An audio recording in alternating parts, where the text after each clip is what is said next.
Everyone, Scott Segrist. Um, my wife's not totally happy with me for not shaving before these videos, and maybe the Citadel wouldn't be either. But what are they gonna do? Kick me out? It's always a possibility with my wife, but I'll risk it. Um, so we're talking about Machiavelli now. Machiavelli's The Prince.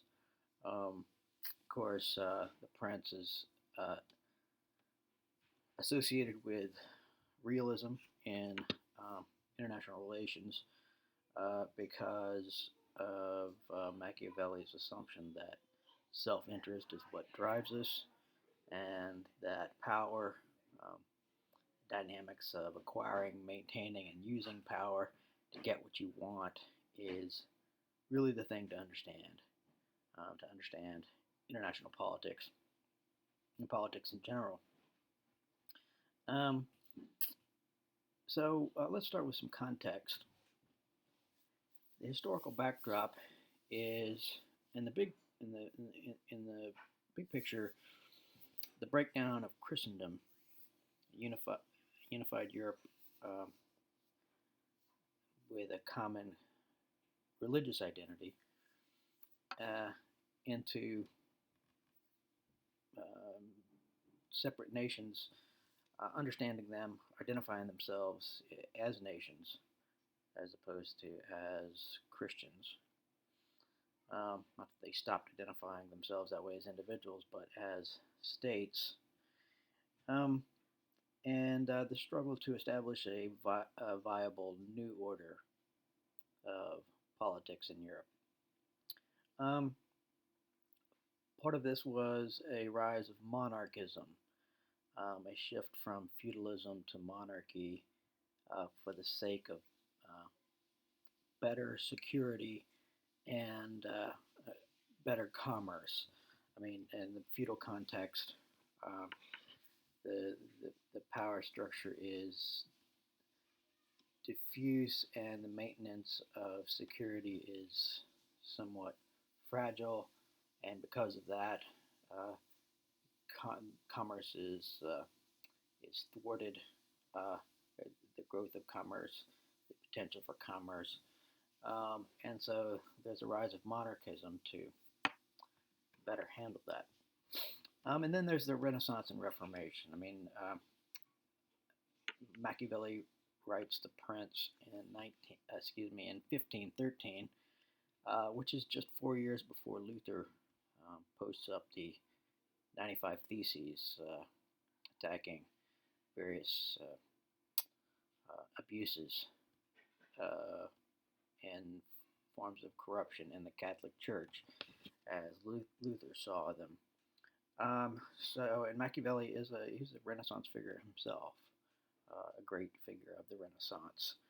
In terms of local political situation, Italy has broken up into states and communes. Communes being a word they gave for essentially city states again, like Florence, where Machiavelli's from.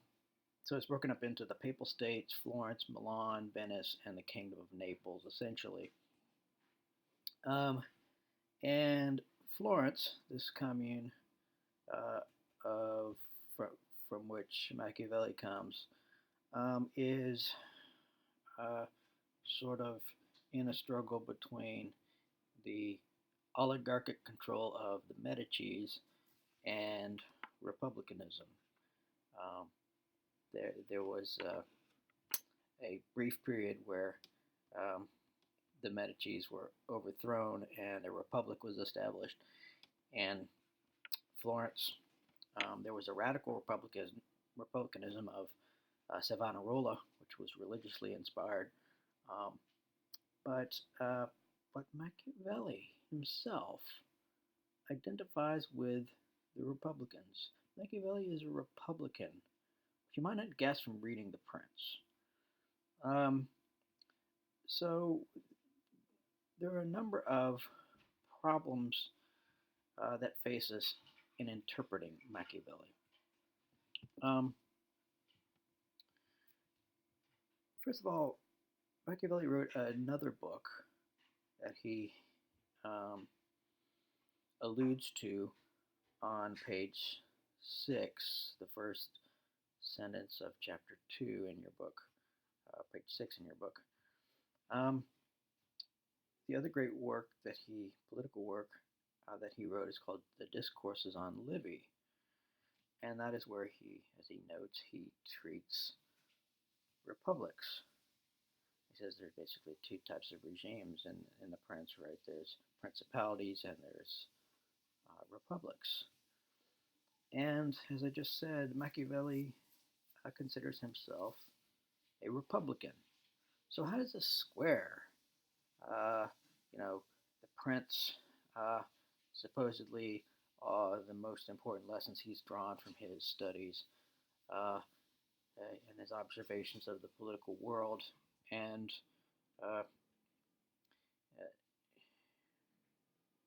recommending, showing how to be a good prince, which would be an authoritarian figure, at least just someone who has um, personal control over the political state. And so, how do we square this with the Republican preference of Machiavelli?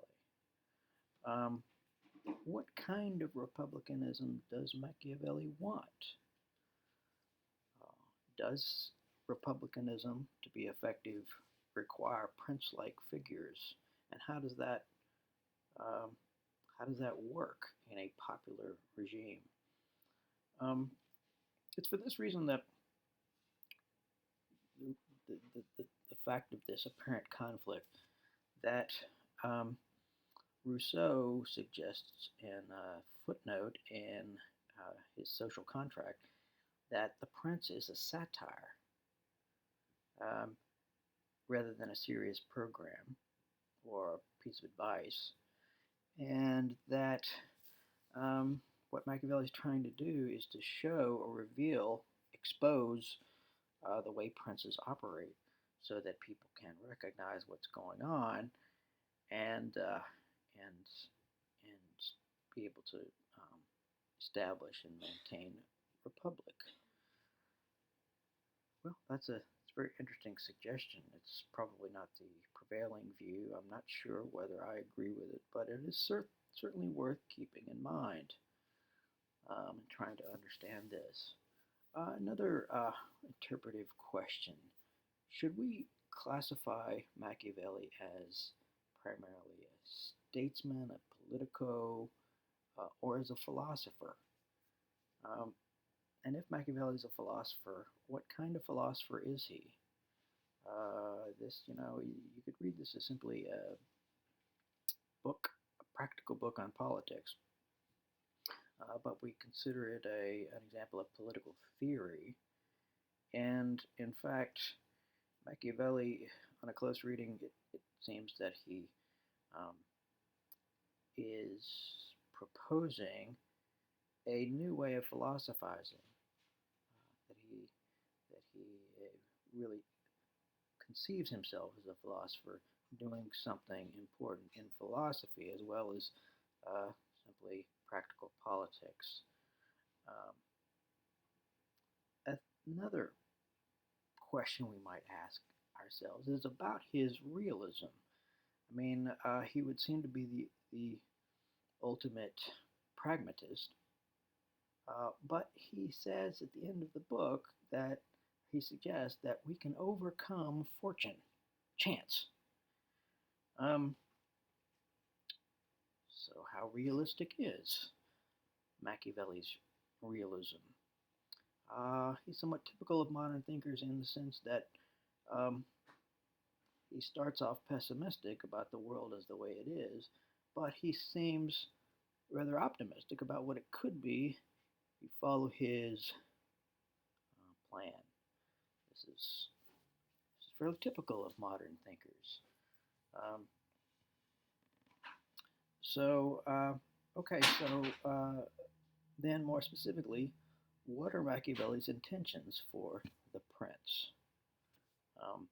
If you look at his letter to Vittori in the appendix of your book, which is probably the single most famous uh, letter ever written by a political theorist, Machiavelli says that in the most famous passage in any letter by a political theorist, tells Vittori what his prince is about, or what it signifies to him, and Machiavelli says it's suggests that it's a distillation of, quote, what capital I have made, unquote, from studying the ancients. So, like Renaissance thinkers in general, he looks back to the ancients, by which he means not um, medieval ancients, but people of antiquity. And in particular, in his case, we realize that it's the Romans, not the Greeks, not the classic Greeks, but the Romans, which he takes his primary lessons from. We also see in that letter that Machiavelli appears to have great political ambition. He says on page 111, the desire I have that these Medici lords begin to make use of me is one of his motivations. And then if you look at the dedicatory letter to the prince, there's some interesting subtext or insinuations in the dedicatory letter. First of all, it's written to Lorenzo de' Medici, but this is not Lorenzo the Great. This is Lorenzo the Not So Great, someone of mediocre capacity. He had actually apparently intended to write to a different Medici, but that a brother of Lorenzo's who died. And so it's not likely that he thinks Lorenzo has the capacity to actually apply this book. So it's an immediate suggestion once we think of that this book is really not for its recipient, but it's meant for those who would read it and the people among the readers who would understand what Machiavelli's doing, what he's up to.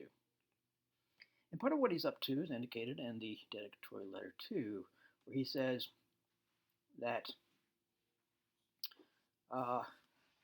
one thing he offers is a perspective not only from the high, having served in government himself, but also from the low.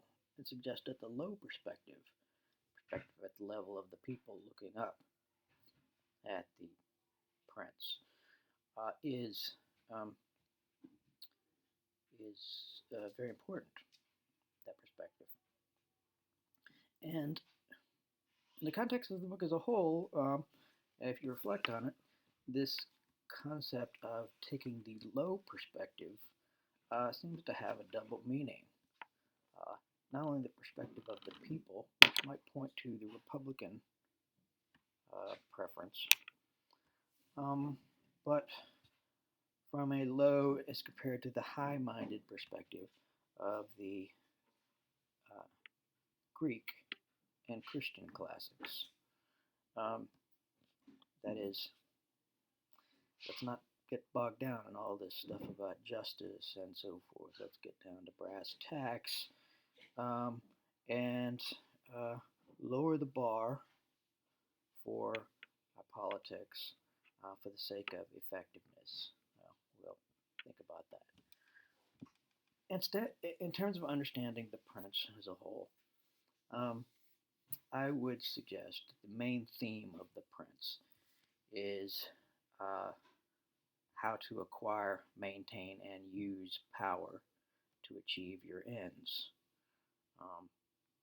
But the project may be something bigger than just advice on acquisition, maintenance, and use of power. Machiavelli talks about what he calls new orders and modes that he wants to establish. This sounds like something more fundamental, something more uh, epical, perhaps, he wants to achieve. Um, and I would suggest to you that these are new orders and modes not only in politics, but in thought. New ways of thinking, new orders and modes of thinking about human experience. Um, and Machiavelli's method is clear enough from the early going in terms, in the sense that he's looking at examples of great men. Um, but he's looking at the examples of great men from the low perspective that I just mentioned. And that low perspective is what works. Uh, what works specifically, not for acquiring justice, but for acquiring and maintaining power in order to achieve greatness in the sense of glory. Um, that's his method, looking at the examples of great men. Um, now, it's worth noting right off the bat that what works is relative to what end you want to achieve, right? What works to achieve justice in the classic sense uh, might not be the same as what works to achieve power as an end in itself, or glory, if that's the further end beyond power. Um, and that would be the case even if the achievement of justice absolutely requires attention to the acquisition and use of power. Um, you can't neglect the question of power. You can't get around the problems of power if even if you're seeking justice, right? But Aristotle would ask Machiavelli, "What works for what? What are you after? Uh, and are you after the right thing?" Okay, so let's consider um, those lessons learned as Machiavelli sees them, or at least the ones I'm going to point out as perhaps most significant. Um, and bearing in mind that you should always keep in mind the people he points out to as the greatest examples uh, from which he derives these principles or rules of thumb uh, that he lays out. Um, the first place I'll first place we see um, important lessons, or the obviously important lessons, I think is in chapter 3 on the mixed principalities. Um, and because we get a sense there of his understanding of human nature. The fundamental human drive, he says, is the desire to acquire, meaning the desire to acquire things beneficial to oneself. Um, so human beings are primarily, perhaps solely, driven by self-interest, right? And self-interest, he understands in low terms, material terms, um, in particular. Um, we also get a suggestion in chapter 3 of how a ruler should handle people, how to exercise his power over them effectively. Um, Power is the ability to make things happen, but particularly in the human case, it's the ability to control human beings, to make them do what you want them to do. And of course, this is very much uh, in Machiavelli's mind. So how do you control human beings? He says they should either be caressed or eliminated. Caressed how? Caressed by appealing to their natural desire to acquire. Eliminated in the sense of removing them or removing anyone who is an obstacle to your power, the ruler's power. Um, that may mean killing them, it may mean something else. There may be a variety of ways that you eliminate them as an obstacle, but those are the two primary ways. And then, but to do this, you must be able to categorize human beings in terms of who are your friends and who are your enemies. And this requires uh, uh, a, a more than superficial understanding of what is in your interest and what will work, right, in Machiavelli's sense. So you've got to recognize who will support you and who will oppose you, and recognize the respective challenges those categories pose. Um, I don't know if you can hear my daughter downstairs making a little noise, hopefully not too distracting. Um, uh, Also, coming up in this chapter, we get a suggestion about prudence, which we'll define later, but a suggestion that um, you must be able to anticipate problems. He will define prudence in those terms, anticipating problems. You must be able to see them from far off, and make preparations for how to handle them before they become too big to handle. This is critical to Machiavelli's idea of prudence. It's different from the classical idea of prudence. Aristotle defined prudence as knowing how to apply the universal principles to the particulars of circumstances. That's a rather different notion, right? And then we get in chapter 3 also what Machiavelli calls a general rule that never or rarely fails. That would be a good rule. Uh, and that rule is whoever is the cause of someone's becoming powerful is ruined.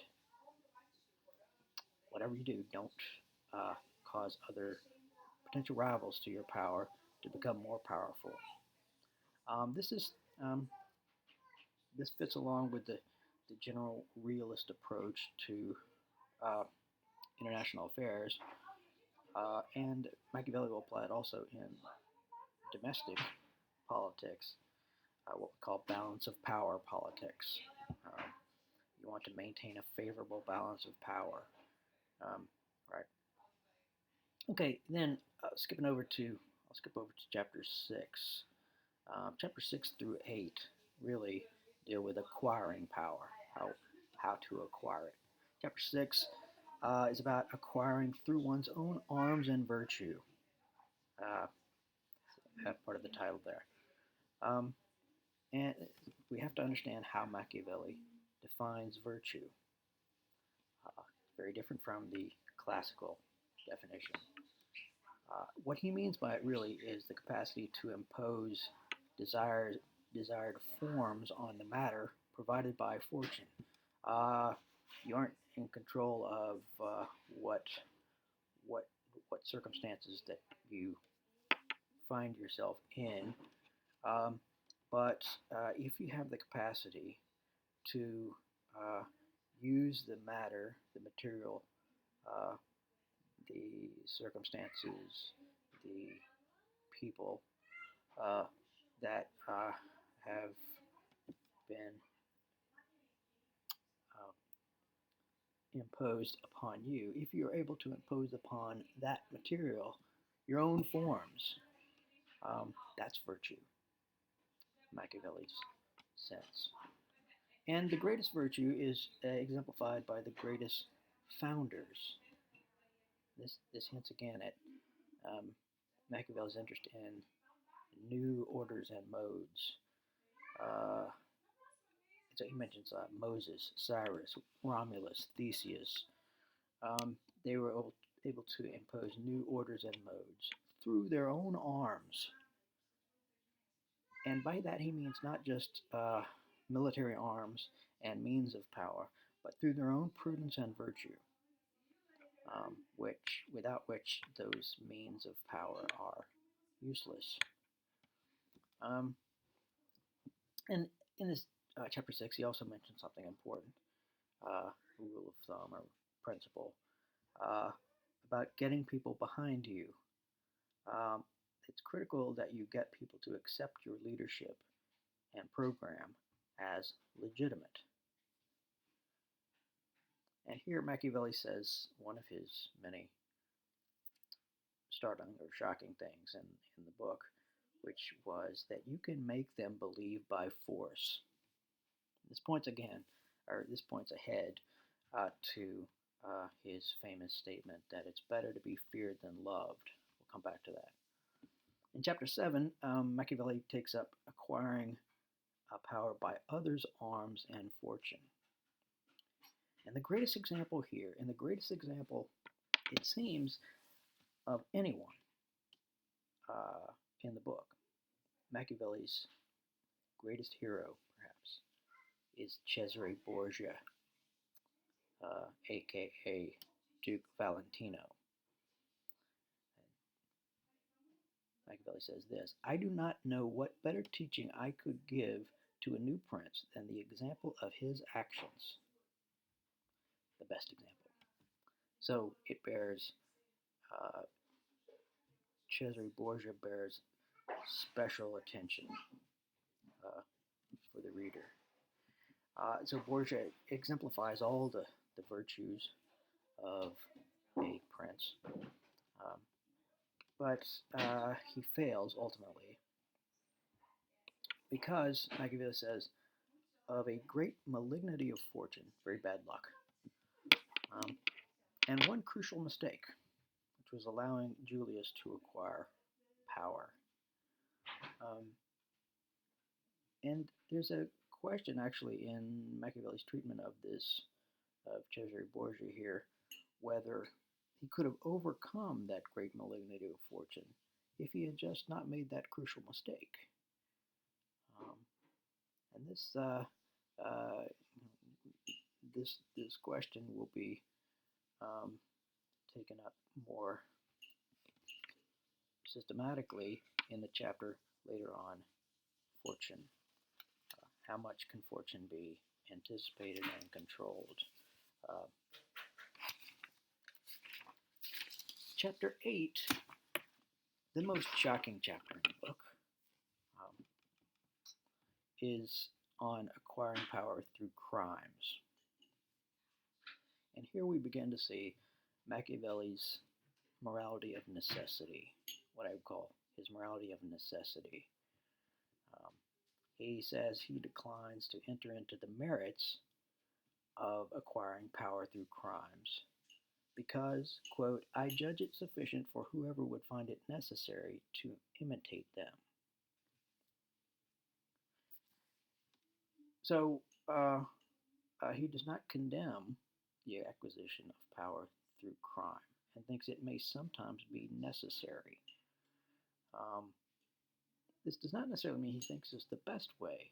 It might be advisable not to achieve power through crime most of the time because achieving power through crime might make you hated, and being hated, as we later find out, is the thing above all to be avoided by the prince, being hated by the people at large, as opposed to maybe the great, which they're going to hate you anyway. But in this chapter 8 on acquiring power through crimes, we have a classic passage. You'll find it on page 35 of your translation, on showing Machiavelli's equivocation on virtue.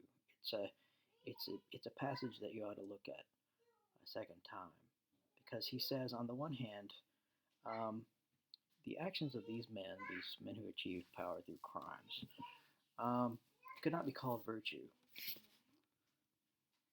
But then in the same statement, he says that these men exemplified incredible virtue and being able to achieve power. So this is a hint. Later he's going to systematically reinterpret, redefine, overturn the old virtues. And one of the other shocking things, perhaps, in the chapter is Machiavelli's endorsement of cruelty,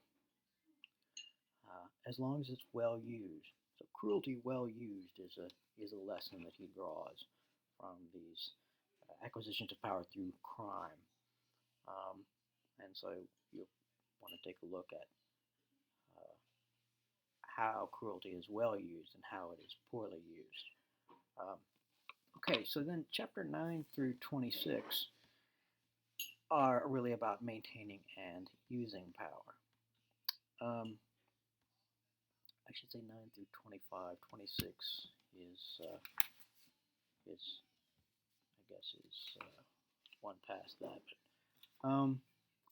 So chapter 9 of the civil principality, there's one central point to bring out of this, and that is the problem of handling the two humors,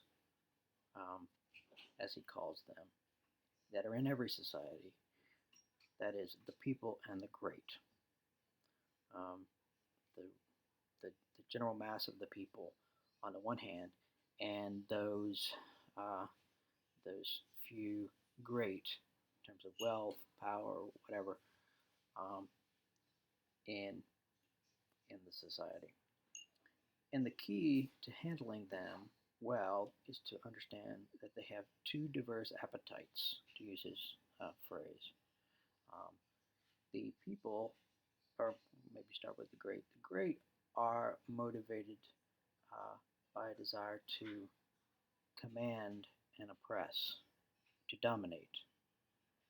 But most people aren't motivated by that. Most people, Machiavelli thinks, are rather motivated just not to be commanded and oppressed. They don't really care about dominating others. They just don't want to be dominated. So those are two different orientations, and they have to be handled differently. And Machiavelli's ultimate recommendation is side with the people against the great, because you can satisfy the people to some degree. You'll never satisfy the great. They will always want what you have. They will always want your power. The one caveat to this, as I hinted at earlier, is that you should never, I guess I didn't mention this. I mentioned that you shouldn't ever make the people hate you. But the caveat to siding with the people is that you should never rely on them. You should always rely on your own arms. Right.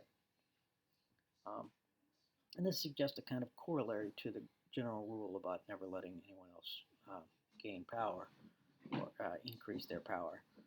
And that is to never cause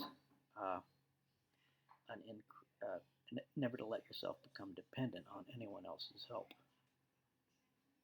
That's the other side of it. Chapters 10 through 14 are all about arms. You made all these comments on arms, and we get a clear sense in these chapters of what Machiavelli means by relying on your own arms. And especially important here is chapter 13, the central chapter of the book. It was a common thing in classic writers to put their most important point at the dead center of the book. And then once you recognize where what this central point was, central literally as well as figuratively, then you would be able to understand what came before and after. You may have to reinterpret what came before, and then it will shape the way you interpret what comes after. And what comes in the center, in chapter 13, is Machiavelli's statement that the orders of certain men, great men, to which he submits himself completely, are here. And he mentions specifically Cesare Borgia, hero of Syracuse, David of the Bible, Charles VII of France, and Philip, the father of Alexander the Great. And Machiavelli's deviousness, his trickiness in interpreting him is perhaps nowhere better exemplified than his example of David. So David is supposed to be an example, a great example of relying on your own arms. Because of the story of David in the Bible, he's going to fight Goliath, this giant, right? And first they put on this armor, this equipment of a regular soldier, but David's a young man. He's too small for it. It's too cumbersome. So he gets rid of all that and just pulls out his trusty slingshot, and whirls that stone, hits Goliath dead center of his head, kills him. Well, anyone who read the full passage would know that the moral of the story is not David's reliance on his own arms, but his reliance on God. In the story, Goliath says,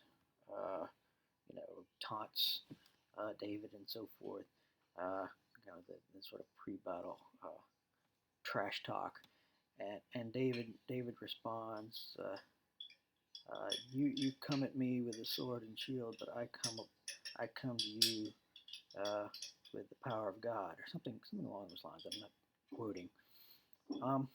So the lesson of the story that Machiavelli appeals to is exactly the opposite of what Machiavelli wants to take from it. So common technique of a lot of the modern thinkers is to take the old terms, the old stories and so forth, and give them a radically new meaning. Chapter 15, the things for which men and especially princes are praised and blamed. I want to point out that it's here that he somewhat subtly begins his attack on the ancients. And so I'll point out a few points here. And looking at the notes remaining, I might have to go to a second video. I don't know. We'll see. But in chapter 15 here, you get a new approach to truth and the good, as the classics understood them. He says in the chapter, I depart from the orders of others. And clearly he has in mind, if you look at this chapter and the following chapters, first the Greek philosophers, and then Christianity. He departs from the orders that have been established by those. Not the Romans so much, but the Greeks and the Christians. In terms of the Greek philosophers, he rejects, this is an obvious swipe at Plato's Republic, he rejects imagined republics and principalities. The whole idea of a best regime that probably never happened in fact, was meant to provide a standard to be approximated as much as possible. But Machiavelli thinks that's insufficiently practical. He is interested in what he calls effectual truth, the truth of what works. Right? So that's his attack on the old notion of truth. He also rejects the good in the traditional sense of justice. Right? He says in this chapter, quote, it is necessary to the prince, if he wants to maintain himself, to learn to be able not to be good. Right? And he means there, good in the in the old-fashioned sense. He also rejects the old idea of prudence. Right? I mean, I alluded to this earlier. The aim of prudence is not, as it was for the Greeks, an application of truth as measured by some higher good, but rather knowing how to appear to people and when to appear which way to people. It's not being good, but appearing good, or appearing in a way people will that will serve your interests. Right? This goes to his redefinition of virtue and vice. Right? He rejects virtue ethics in the classic sense in favor of a utilitarian ethic, and correspondingly, he redefines all of the old virtues, which you've already seen an example of, an example of prudence, right, and the very definition of virtue. Um, but but you get in chapter 16 through 18 a sort of systematic redefinition. So in chapters 16 through 18, um, there are three classic virtues, specifically Christian virtues, that he rejects. Machiavelli rejects liberality, mercy, and fidelity. Fidelity meaning faithfulness, uh, keeping your word and being faithful to people. The two most famous parts of these chapters are what I'll comment on, and then we'll leave it at that. First is um, the statement that it's better to be feared than loved, and the reason for this is that you can't control whether people love you, but you can control whether they fear you by your use of power.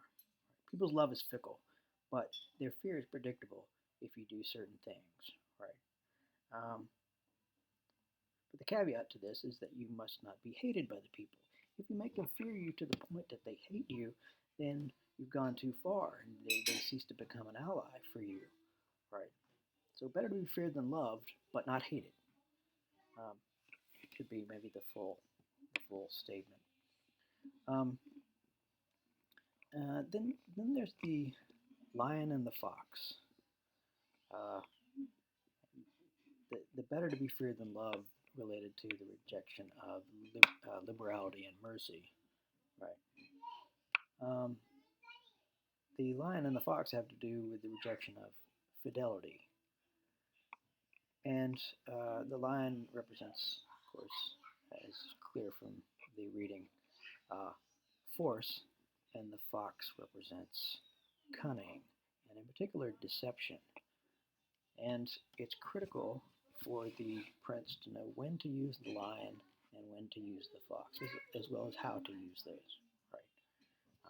And he explicitly points out that he's using the bestial side of man, right? That you know, I mean, in Machiavelli's understanding of man, man is kind of bestial, right? He is a beast. There's not that higher dimension that Plato symbolizes by the golden cord, right? A man is simply a more clever animal.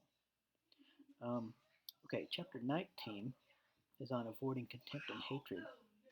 And the general point here, I won't elaborate. You can figure it out for yourself. But in general, you must not appear weak, and you must not make the people hate you. If you appear weak, you will be weak. You will be ineffective. And that's one of the reasons why it's better to be feared than loved. If you seem to be trying to make everybody like you, you seem pathetic, right? And what's really important is that you're able to do what you need to do, and regardless of what people think about you. And so you need to think about who you want to please, how, and when, and never rely on pleasing them, right? And then in chapter 20, on the utility of fortresses, etc., we have the statement that the best fortress is not to be hated by the people, right? So the prince needs to have the people on his side. That's critical for everything he does. He's got to have the people on his side. He can't guarantee that the great will be on his side. They might be on his side when it seems in their interest to be so, but they're not reliable at all. The people can be more reliable allies. Chapter 21 on what a prince must do to be held in esteem. I think I will be able to finish these notes in one video. I just mentioned a few points here. The best way to be held in esteem is to achieve a reputation for greatness. Right? Great enterprises, big, bold projects, right? And rare examples of yourself, which may have a lot to do with appearances as opposed to any substantively great achievements. And another point here is to be a true friend and a true enemy. This is an interesting point. Being a true friend will make your friends trust you, and being a true enemy will make your enemies respect you. If you try to be neutral, or if you waver between whether you want to be friendly or not with other powers, whether you want to take sides in a conflict between other powers, that will breed contempt or resentment, depending on the circumstances, right? And then another thing I would single out here that I would stress is the importance that the prince respects private property. So Machiavelli's prince is not a classic tyrant, right? It's not that he's opposed to tyranny on principle, perhaps, but that acting tyrannically in the way tyranny is traditionally understood would cause the people to oppose you and maybe throw off your power or side with the great against you whenever it seemed like they could escape from your power, right? You must keep the people on your side by making them feel safe from government oppression. This includes keeping the tax burden low, for example. Chapter 22 on whom to have as secretaries. Only one point here that I would stress to you, and that is the point about the three kinds of brains. Machiavelli, this is an old concept of the three types of human beings that Hesiod, one of the ancient Greek thinkers, mentioned. And so Machiavelli is playing on an old theme, but understands it in his own unique Machiavellian way. But the first kind of brain, right? The best kind is to be able to understand things for yourself. The second best is to be able to understand, not understand for yourself, but understand when you're told by those who can understand themselves, right? And the third type of brain can't do either. So that type of brain is worthless, right? And since we can probably assume that Machiavelli is and sees himself as the first kind of brain, and that the recipient of this book, Lorenzo the Not So Great, is probably the third type of brain. We're reminded of the fact that this is a book for an outside readership. Right. Chapter 23, Avoiding Flatterers, I think pretty straightforward. Talk about yes men, right? So no particular comment there. Chapter 24, Why Princes of Italy Have Lost Their States. And there are two great causes here, right? There's a defective arms, including, right, the arms of prudence and virtue in Machiavelli's definition, as well as not relying on mercenaries and so forth. And then second, there's a poor handling of the two humors, right? And the deeper causes of these are a lack of prudence. You're not looking at the great examples of history and so forth, and a failure to anticipate future problems. That's one. And then in addition to a lack of prudence, these princes have lost their states by becoming dependent on others. Right. So here you see all the themes, the biggest points of the book coming together in chapter 24. Chapter 25 is the one on fortune, managing fortune. and um, starts off there with this suggestion that we're not nearly as dependent on fortune as people believe. I mean, he's taking a swipe at Christian passivity, the passivity of the people who think we're just passing through, otherworldly orientation, and it's all sort of determined by God, as if the old notion of fate, right? And Machiavelli's one is suggests that we can do, we can control things much more than that, which seems reasonable enough. But it's interesting how much control he thinks we can have. I mean, he thinks we can control at least half of what happens. That's a pretty large percentage, really. Um, and then goes on from that to suggest that perhaps we can control the other half too, um, by anticipating problems and making provisions against them. Right? This goes along with the illustration that fortune is like a river. You can make preparations against flooding and things like that. Right? Um, and um, and if you then, in addition, can understand when to proceed cautiously and when to proceed impetuously in your handling of new situations, um, then perhaps you can conquer fortune.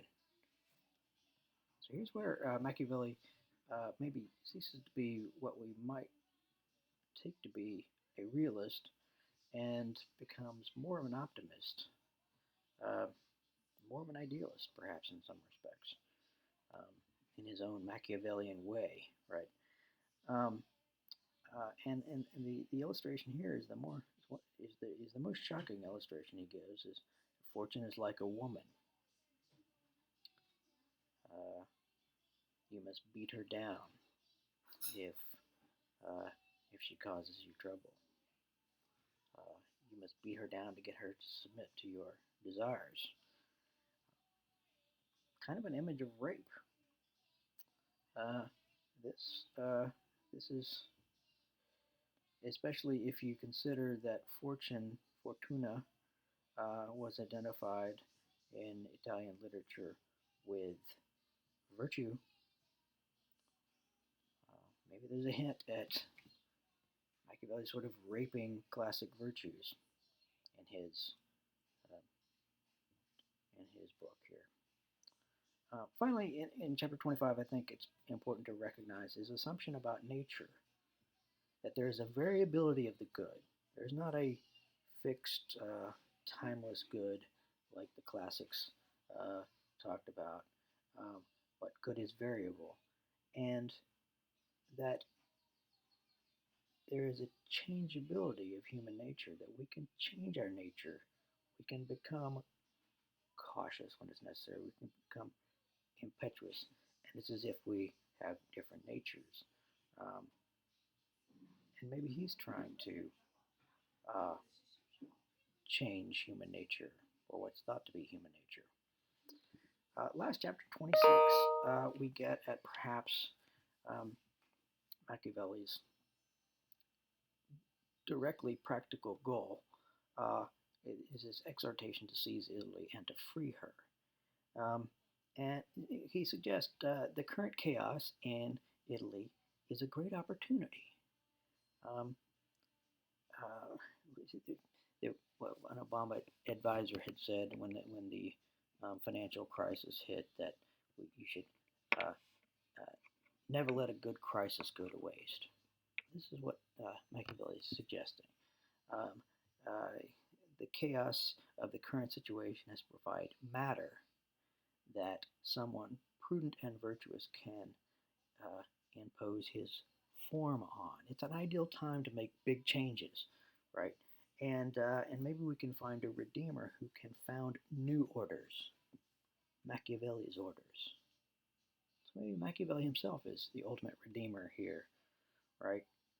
And what are those new orders?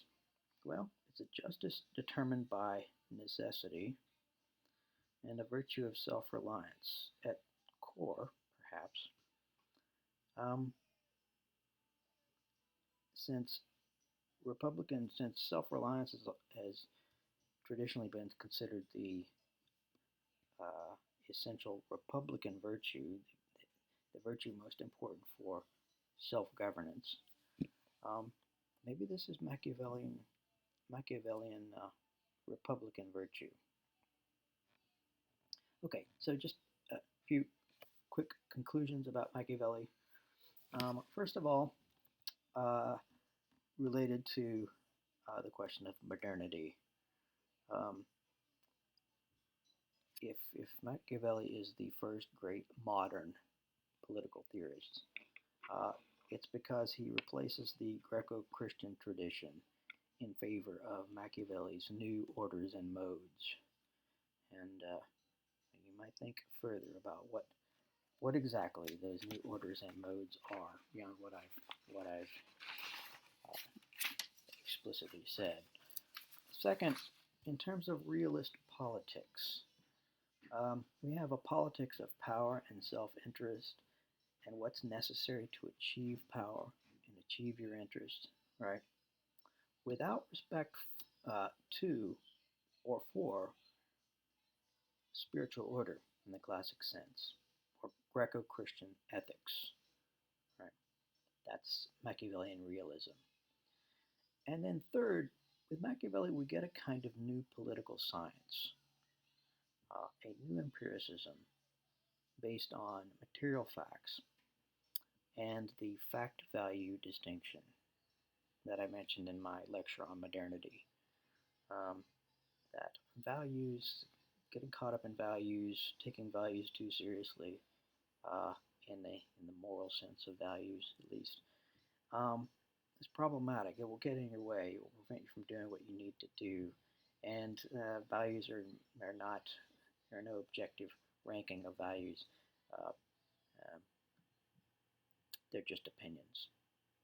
And what's real, what we can really count on, what we can really understand, what should really be the focus of our science, our material facts, and material causes and effects, and so forth, which Hobbes is going to explore more systematically. Okay, that's enough for Machiavelli. I'll see you later.